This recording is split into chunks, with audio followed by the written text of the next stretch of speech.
Okay, so class two. Class one, we talked about the purpose and connecting with the energy that we want to bring to the healing journey instead of just the outcome, or the energy of the outcome. Imagining, whatever that energy is, whatever we're trying to feel in the space of healing specifically, and then bring that to the get-go. So if you're suffering, if you're frustrated, if you're angry, if you're sad, if those are all important emotions, but if you bring them to the practice, we're going to talk about why that tends to actually direct the process and how it goes. And why it makes much more sense to do like a centering practice like we just did to strengthen your energy bubble. So I am a powerful healer, and so are you. We are all healers.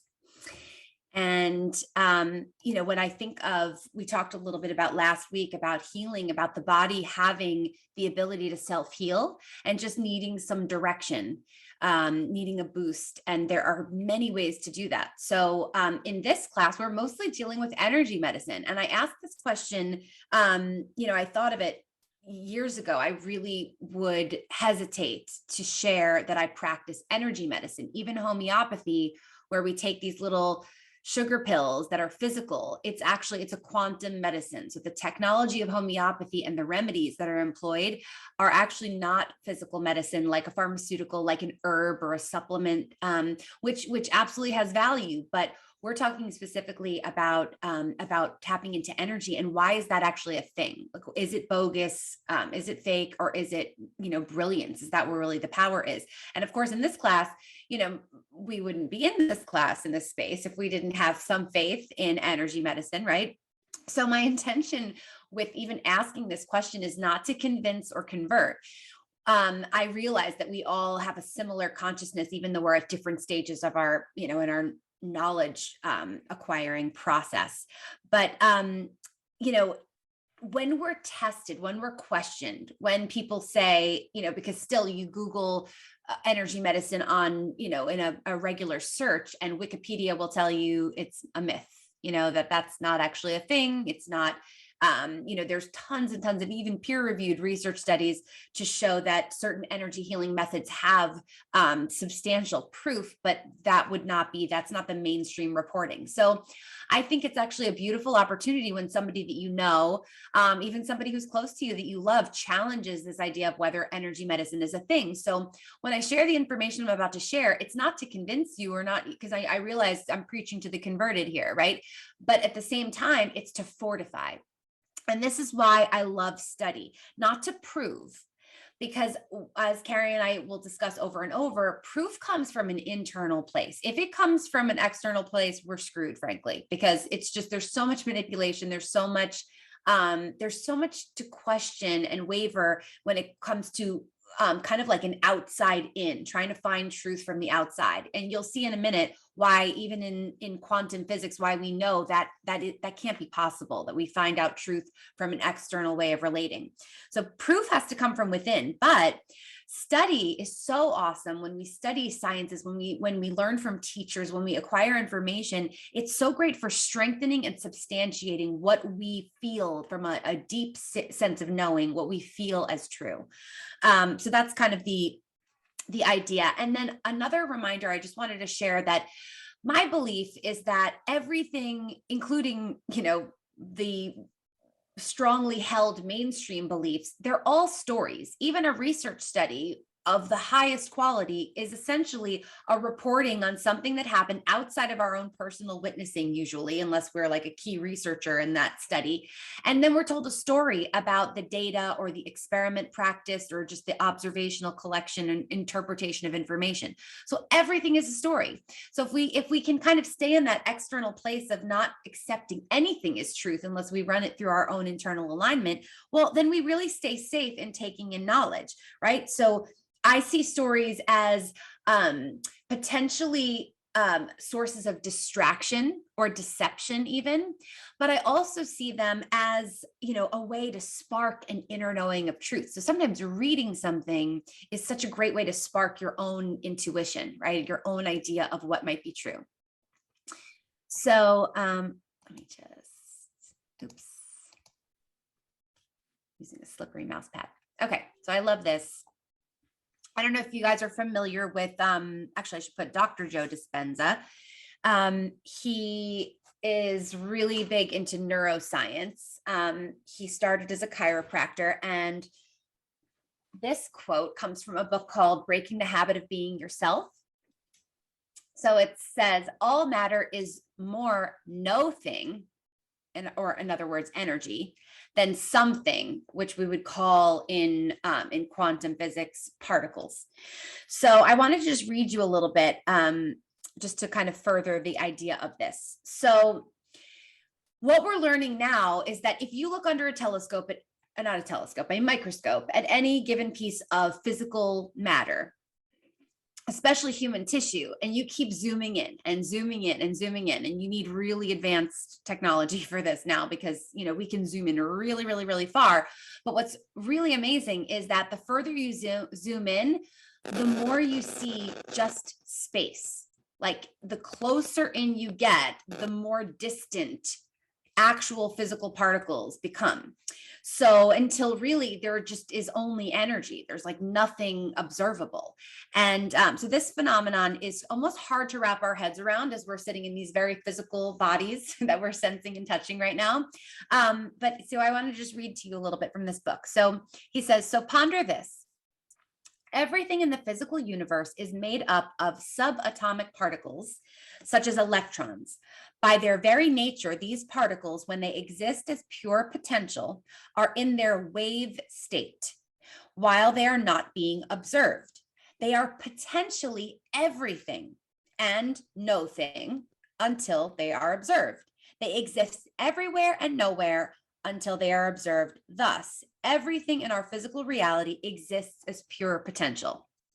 So he has kind of earlier in this chapter, he has some pictures, I don't know if you guys can see this, of like the old model of an atom, right? So there's like a nucleus, and then there are these things flying around it that are usually were considered to be electrons. So that's what we used to think in physics. That's how we all kind of learned about atoms.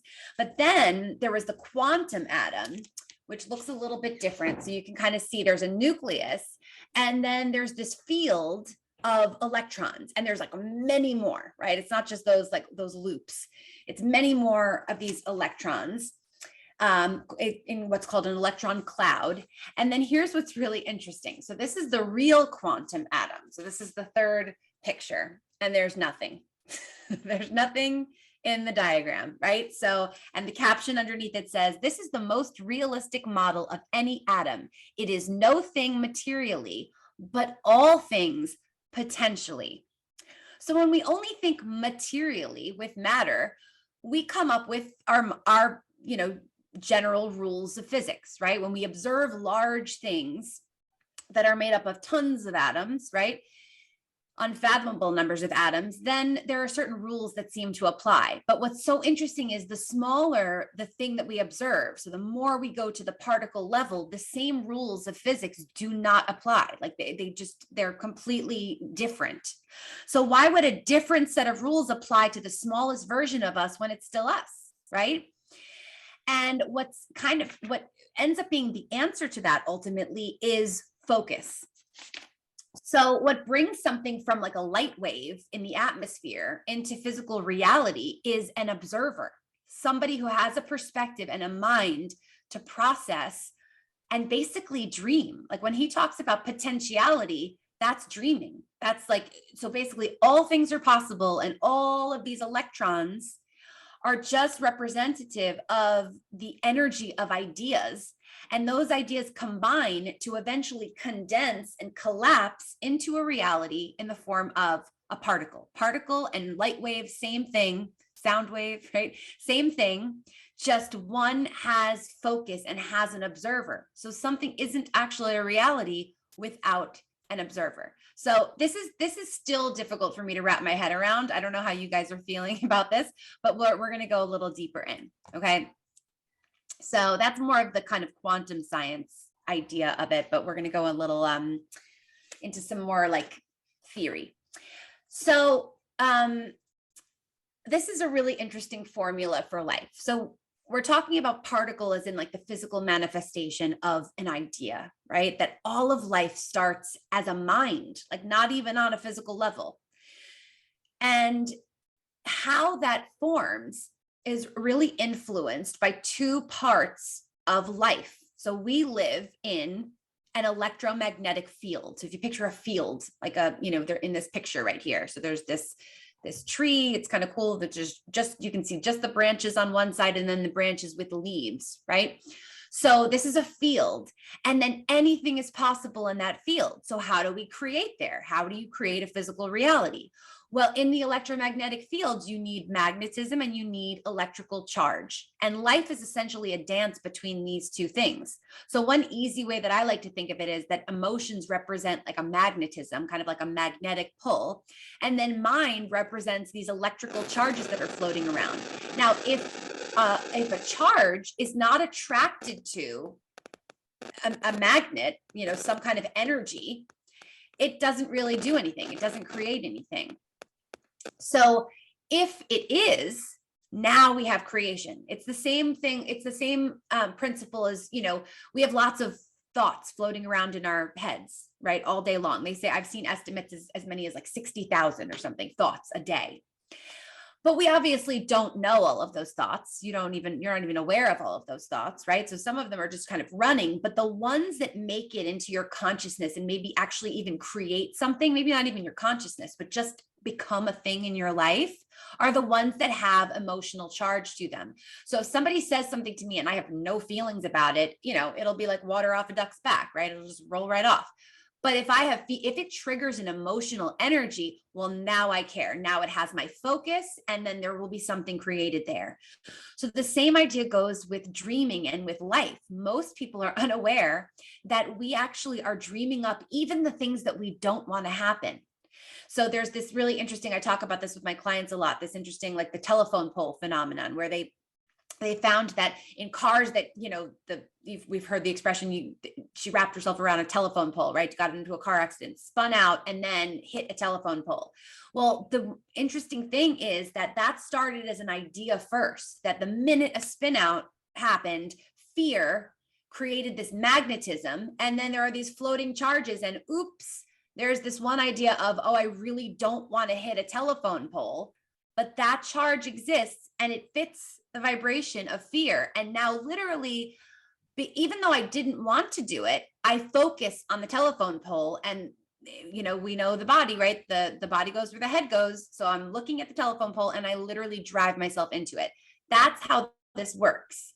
That even what we don't want, because it has focus, because it's in our field, it's in either our subconscious or our conscious mind, it vibrates with an emotion that exists, that is generated, within us.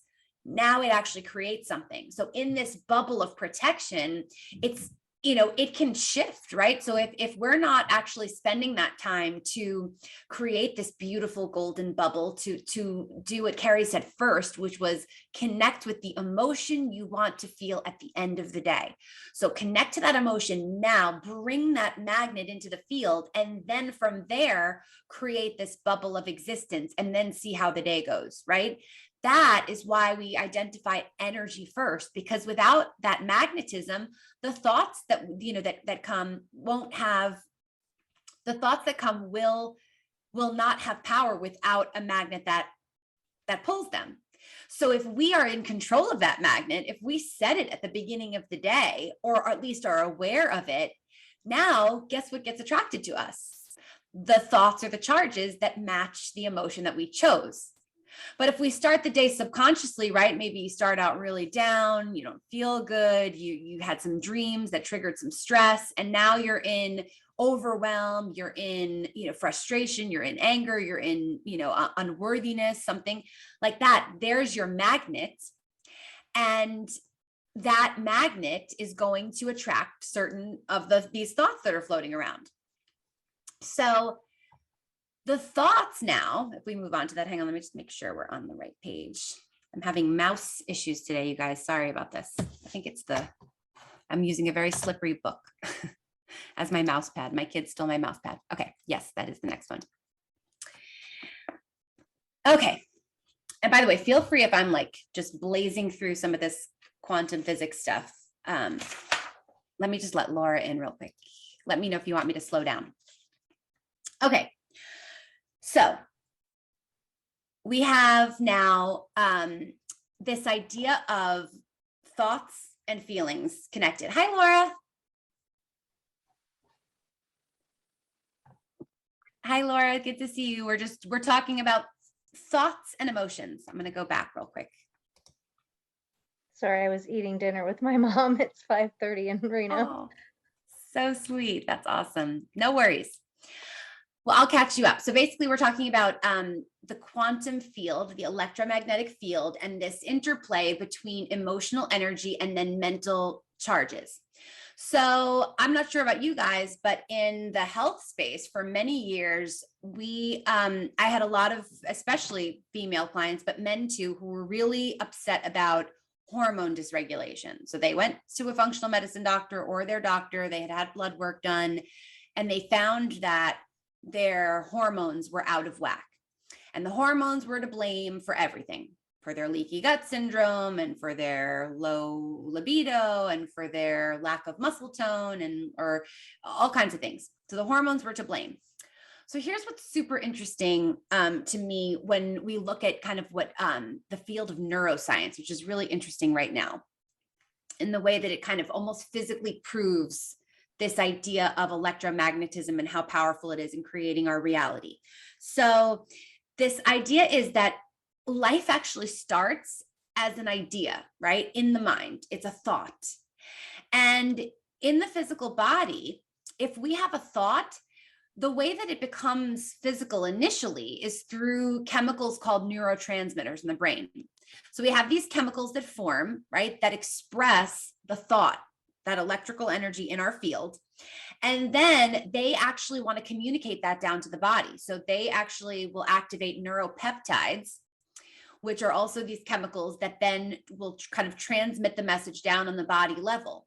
And the ones that receive those messages in the body are the physical, also these chemicals that receive these messages, those are the hormones. So hormones are really just the message receivers on the bodily level, and they will feed back up to the neurotransmitters again. So there becomes this kind of feedback loop of our whole body and the way it's working. But originally, that whole process starts, if we go kind of, it's hard when you look at that loop, you go, all right, well, what was first, the chicken or the egg? But really, we're it's very obvious when you start to look at kind of quantum sciences that this stuff starts as a stimulus. It has to be stimulated by something. So these thoughts drive what happens downstream in the physical body, and the hormones are the messengers that are responsible for carrying out all the physical or ensuring that, catalyzing all of these physical reactions and interactions inside the body. So it's just kind of interesting to look at hormones on the level of cause. Oh, my hormones are so screwed up, that's why I feel this way, when that can't possibly be, because they're downstream in this process of all of biological creation. So even so, a disease that seems to be caused by hormones, you got to look higher in the, in the line of, or the order of things, and see where, what's going on with the stimulus. What is the electrical charge that has the magnetism to then communicate downstream and create something in the level of body? So, or just not attach yourself at all to the biophysical world and stay with us in the energy world and let the physics work itself out. So this is really interesting. There was the scientist, Dr. Candace Pert, a neuroscientist who studied neurotransmitters, and she said a man is firstly a non-physical being of mind and emotions, and secondarily a physical entity. Emotions are prime movers and mind is the master. So it's super interesting to relate with it that way, I think. And then if we take this a little further, now we're talking about belief. So as I see it, beliefs are thoughts that get repeated over and over until they become like a construct. They almost become a building block of life. So like imagine that we're having these thoughts, we're having these feelings, and we're constructing life through these ideas. There are chemicals that are receiving messages and then doing stuff to create inside the body, inside our life, inside our field of view, right? We're the observer in the field. Laura, we talked about this idea that in order for a wave, like a light wave in the quantum field to become a reality, it requires an observer, just somebody's focus, a mind looking at it for it to actually become a particle and collapse into a physical reality. And again, like I say this stuff still, and I'm like, how is this even a thing? But I promise you, I'm not just, making this up. Oh, I know. So this is another one. So, there's a great book, Biology of Belief by Dr. Bruce Lipton. He's considered the father of modern epigenetics. So epigenetics meaning like expression of your genes. Yeah. There's this obsession in science with genes. What are your genes? Oh, I'm genetically predisposed. But it's so interesting because his work was done in the 70s as a cellular biologist who was observing in the 70s. Well, if you take the nucleus out of the cell is still alive and functioning. So the nucleus is where all the gene coding is. It's essentially like the blueprints, like all those little codes you see in these pictures here on this slide. They're just basically, that's just codes, right? Like imprints of what an idea can be, right? And that's stored in the nucleus, but the cell still survives even if you take that nucleus out. So how can genes be so important if that is the case, right? So he said beliefs select your genes. You are controlled by your beliefs. Your biology adjusts to prove your beliefs right. So it's so interesting because our beliefs are so powerful, but this is not necessarily what we have been taught. And how often do we even reevaluate our beliefs? How often do we kind of clean out, and take a look at what is at play? What are some of the patterns of behavior that you see coming up in your day-to-day, especially the ones that don't feel good, the scenarios or the relationships that don't feel good? How often do we look at those and go, you know what, maybe there are some beliefs at play that that don't align for me anymore, that don't line up with how I want to feel, with the energy that I want to magnetize, right? And here's interesting from that same neuroscientist, not Dr. Bruce Lipton, but Dr. Pert. She said, belief is a filter between the environment and the cell. You can only see what you were trained to see through the filters, but you can change your beliefs, substitute new ones, and thereby change the way your cells are informed from your brain's output. So I find this stuff fascinating. I can go on and on. So I wanted to read a little passage, and I'm just going to quickly look at the time because I know Carrie has so much beautiful stuff to do. Can you guys hear me? Okay. Yeah. Okay, great. So I just want to read this little passage that I think is so beautiful. So there's a book called The Invisible Rainbow, and it's really fascinating. It's a history of electricity and life. But this is the prologue. I'm going to read. Once upon a time, the rainbow visible in the sky after a storm represented all the colors there were. Our Earth was designed that way. We have a blanket of air above us that absorbs the higher ultraviolets together with all of the X-rays and gamma rays from space. Most of the longer waves that we use today for radio communication were once absent as well. Or rather, they were in infinitesimal amounts. They came to us from the sun and stars, but with energies that were 1 trillion times weaker than the light that also came from the heavens. So so weak were the cosmic radio waves that they would have been invisible. And so life never developed organs that could see them. So I'm going to go on, but it's so interesting because part of the reason why this is so difficult is because we're so reliant on what we can see, right? Physical matter. We're used to relating to physical matter. So anything that we can't see, it's just that much harder for us to sense into it. And why I love this class so much, because we're exercising the muscle of not necessarily relying what you visually see, but also what you sense from an intuitive place. So the even longer waves, the low frequency pulsations given off by lightning, are also invisible. When lightning flashes, it momentarily fills the air with them, but they are almost gone in an instant. Their echo reverberating around the world is roughly 10 billion times weaker than the light from the sun. We never evolved organs to see this either.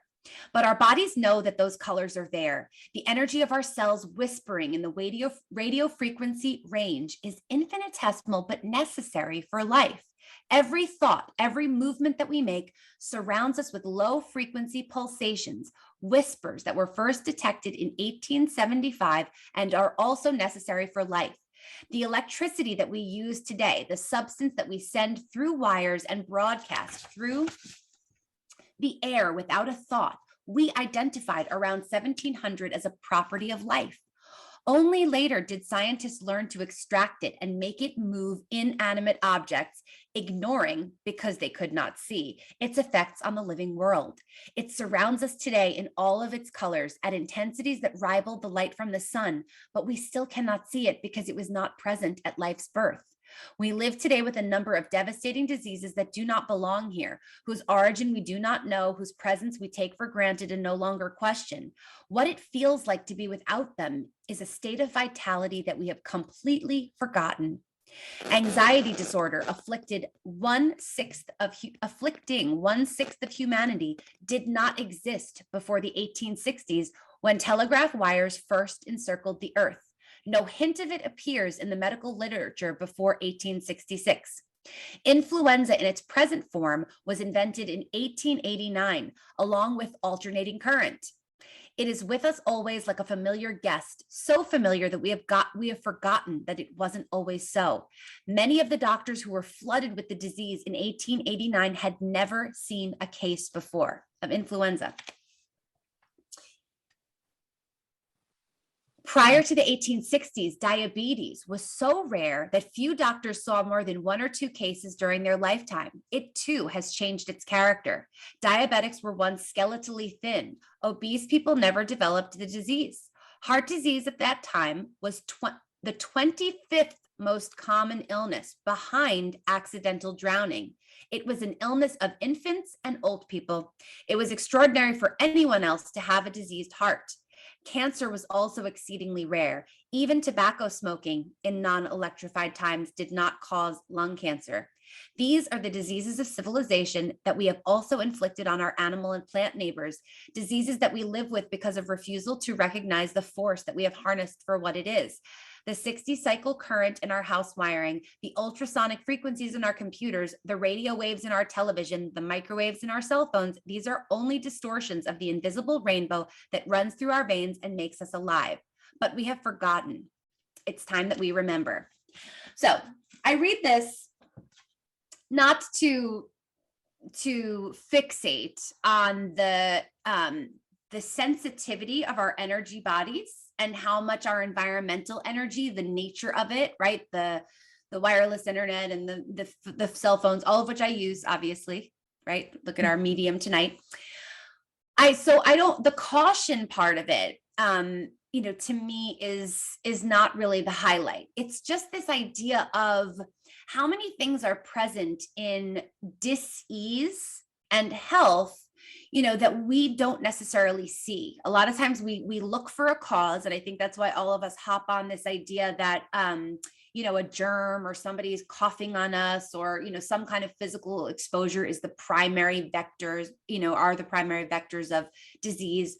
But because we're energy, so we're so sensitive to these unseen things. So this idea of tuning in, to me, is the most beautiful way to build resiliency. So the author of this book is really a fascinating account, but he's a super sensitive, electrically sensitive individual. Apparently, so are all of us with anxiety, diabetes, heart disease, all these things. But and so, I have some energy healer friends. We were talking about this the other night, and, in this world, it's very difficult to avoid. So what's lovely about our bodies is that we have this ability to harmonize. So even what we're doing in this class, it strengthens our ability to become okay and to harmonize with the energies that are around us. And in doing so, hopefully even transform them. I know there are people now who are building technologies to take some of these, dissonant energies and actually make them beneficial. So there's actually little parts of this book where they talk about electricity as a form of medicine. So, and plants that even benefit from little electrical charges. But so it's just an interesting way of looking at this idea of energy. at our bodies. And then finally, I just wanted to share with you guys about vitalism. So one more little bit of reading and then we're going to get to practice. But so, it's interesting because there's this concept called vitalism that was widely accepted by most human beings before the kind of what we call like the Industrial Revolution or the industrialized era. So in the last 200 years or so, we've really moved away from, really only 150 years, this idea that we are energy, that there's this animating force. But through the vast majority of history, most beings on Earth just accepted this as a reality. And, there's this, I just wanted to read you a little bit that before he began to map the interior organs of the human body, ancient man saw himself as a whole being rather than as a biological mechanism. The life as a force, not the product of an active metabolism. So when we say metabolism, I'm talking about all that biochemical stuff that I was talking about earlier, the hormones and such, right? That's the stuff that we study in medicine, but it's such a tiny piece of all of existence, right? So, and we knew this for so many generations. This animating energy, which was said to be shared by all living things, was known by several different names, from French philosopher Henri-Louis Bergson's Elan vital, which translates as the poetic momentum of life, to the Greek dynamis, a term for more explosive force, from which the English word dynamite is derived, to Hahnemann. So Samuel Hahnemann is the discoverer of homeopathy. His own term for it, which was Lebenskraft, about which he writes in his Organon of the Medical Art in the 9th aphorism. He wrote, "In the healthy human state, the spirit-like force that enlivens the material organism is admirable, harmonious, vital operation as regards both feelings and functions, so that our indwelling rational spirit can freely avail itself of this living, healthy instrument for the higher purposes of our existence." So that was Samuel Hahnemann's quote, which is so, so beautiful. That's from a book that's really great. This is about cell salts. I love this book, The Healing Echo. I have lots of books to share, but so, this idea of vitality and vitalism, when we're doing these exercises and when we're in this practice of energy healing, my goal is to just fortify you guys, to show you guys that there's no reason not to trust your inner sense. There's so much now in science that is validating this, as if we even needed it, because for thousands of years prior to maybe, the 19th century, this was just an accepted truth that we are energy first. There is an animating force that is so powerful and that is on the level of cause, on the level of creation of every downstream physical disease or state of being.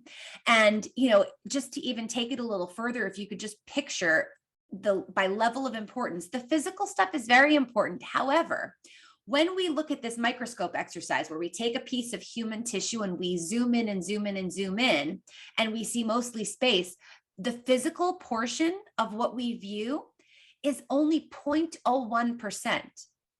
So 99.9% of us is like space, is energy. Unfathomable, I know, as we're like in this dense form, right? But that's the actuality. We know that now. It's just, it hasn't really come around to the mainstream, but that doesn't mean that it's not valid. So if there were any cause to question, I just wanted to give you guys some evidentiary support, just a little more substantiation, some study to strengthen what I think you called you guys here, you already know to be true. So that was my goal today.